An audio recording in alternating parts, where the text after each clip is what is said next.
Ms. Corwin, Thank you, Mr. Speaker. Would the sponsor yield?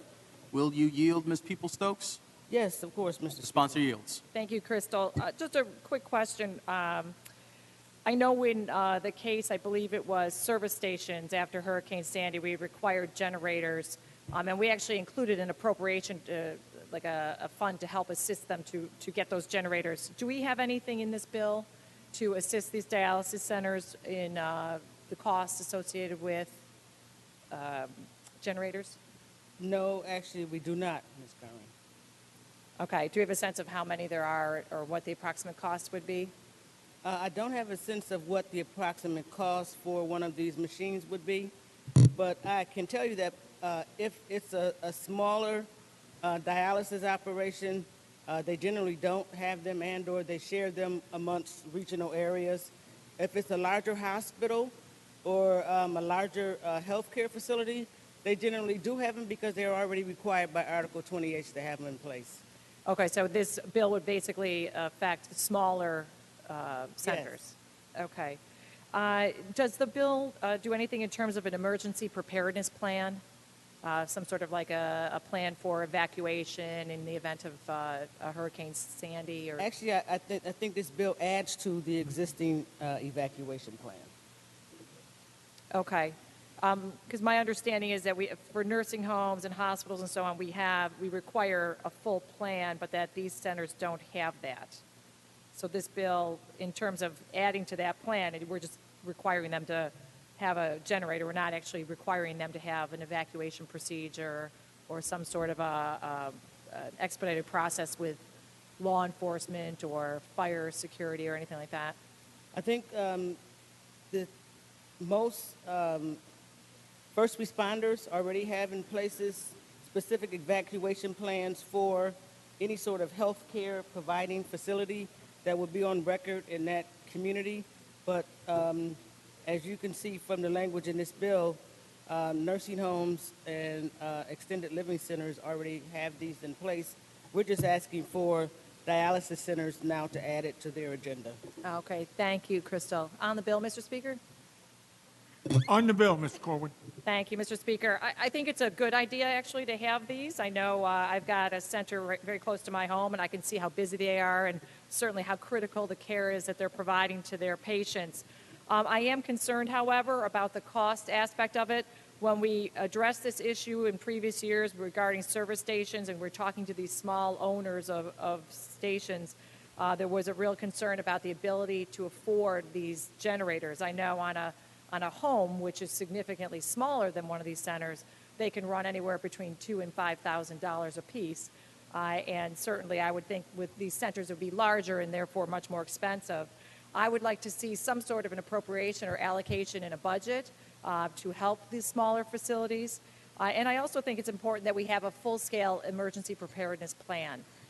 When individuals are in these facilities and a snowstorm comes, as the sponsor had mentioned in Buffalo, we get these blizzards that come on fairly quickly. It is difficult to get people transported and out of that center. I think it would be best to include that as part of the bill. But certainly I agree with the sponsor in the need that we should be having generators in these facilities. Thank you. Thank you, Ms. Corwin. Read the last section. This act shall take effect immediately. The clerk will record the vote.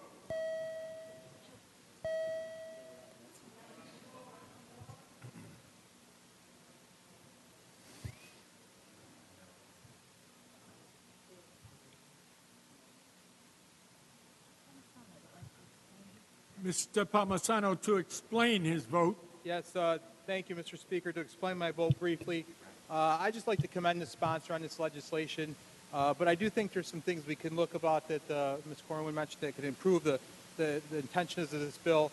As someone personally saw a loved one go through dialysis, this is a very grueling experience to go through. You're sitting on a dialysis machine for 4 hours at a time. It could be 3-4 days a week. And I think wherever that action is taking place, I think there's a responsibility that they have to the consumers of that facility to make sure that life-saving service can be provided to them. I do think there's some good points that were made by our colleague about having a disaster service plan in place, similar to what's required for hospitals and nursing homes. And also, I think this is something that the state should look at partnering with these facilities to make sure there's an appropriation to deal with this. But for anyone who has a loved one, who's seen a loved one go through kidney dialysis, this process saves their lives if they don't have an organ transplant. So I think this is a good bill. I think this is something we need to pursue further to find solutions to where there might be questions. But in the meantime, I'll be voting in the affirmative. Mr. Palmisano in the affirmative. Ms. Peoples-Stokes to explain her vote. Thank you, Mr. Speaker, for the opportunity to explain my vote. I do respect my colleagues' recommendations on how this bill could be enhanced. I also do appreciate their willingness to support it in its condition, and I will commit to looking forward to working with them to enhance the content of legislation like this. I, too, have a family member that uses dialysis, but quite frankly, she does not use the kind where you need to go out on a 3-day basis every 3 days or so and have it in a facility. She still is able to do the type that's done at home. And I personally think that having seen people who went through dialysis and the toll that it takes on their body, the last thing they need to have happen is for the process to be stopped midway and not to have a manner in which for it to be returned. As a matter of fact, there was a gentleman in the western New York County who was not as a result of a snowstorm, but it was in the South Towns where the power did go out. And the gentleman was stuck there for a long time before it came back on. That is not fair. And, we're greater than that as a country. We're greater than that as a state. And we need to figure out ways to work these things out. So I appreciate my colleagues' support on this legislation. I withdraw my request and vote in the affirmative. Ms. Peoples-Stokes in the affirmative.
Are there any other votes?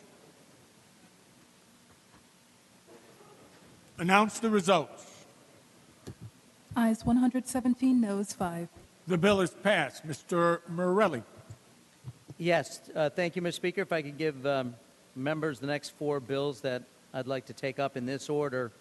Calendar number 350 on page 38 by Mr. McDonald, followed by calendar number 300 on page 32 by Mr. Kaminsky, calendar number 104 on page 14 by Ms. Schimmel, and calendar number 69 on page 12 by Mr. Zabrowski. And before we do that, I'm sorry, I stepped on my own system here. I had already called up Mr. Kavanaugh, 218, calendar number 218 on page 25. And in our exuberance, I forgot to actually do that, Bill. So if we could do that and then go to those other 4. Whatever you say, Mr. Morelli. Clerk will read. Assembly Number 5682, Calendar 218, Mr. Kavanaugh, an act to amend the Alcoholic Beverage Control Law. Read the last section. This act shall take effect immediately. Clerk will record the vote.